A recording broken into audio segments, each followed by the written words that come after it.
Mga kapuso, andito tayo ngayon sa Barangay Bitanag, dito sa Butuan City, kung saan isa ito sa mga tinamaan ng pagbaha, resulta ng malakas na pag-ulan na hatid ni Bagyong Verbena. Ngayon, ipapakita ko ang sitwasyon dito. Itong ilog na ito, mga kapuso, ay tuloy-tuloy pa rin ang malakas na agos. And ito yung spillway dito sa area na ito. Kanina, noong kasagsagan ng malakas na pag-ulan, itong malaking ilog na ito ay umapaw at pumunta dito sa coconut plantation na ito. At binaybay itong kalsadang ito hanggang tumama dito sa residential area na ito, na nagresulta sa pagkaanod ng ilang mga bahay dito sa area. I don't know if makikita, doon sa may area na yon, mga kapuso, may ilang mga residente doon na kinukumpuni yung isang bahay doon nga naanod nga ng nasabing malakas na pagbuhos ng tubig baha kanina. Papakita ko itong isang areang ito.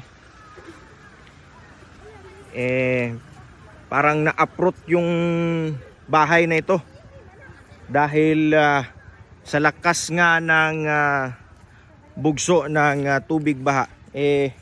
Ayon sa mga residente, may tambak sila na lupa rito na pantay na nitong kalsada, pero nakikita natin ngayon ito parang natanggal nga yung lupa na nilagay nila rito dahil nga dito sa ilog na ito.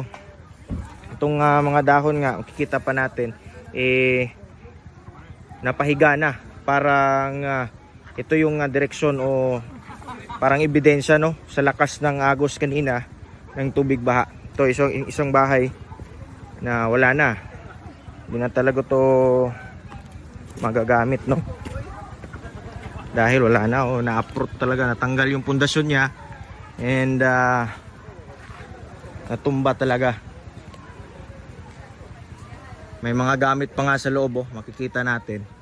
So ayon sa lokal na pamahalaan ng Butuan City, mga kapuso, ilang residente na sa ilang barangay dito sa lungsod ang inilikas at dinala sa evacuation centers at patuloy ang kanilang identification na ginagawa at patuloy rin ang pagbibigay nila ng paunang tulong para sa mga residente na naapektuhan ng Bagyong Verbena ngayong araw na ito. Para sa mga dagdag updates, mga kapuso, tutok lang sa ating mga social media accounts ng GMA Integrated News at GMA Regional TV. Si Cyril Chavez po ito. Ingat po tayo.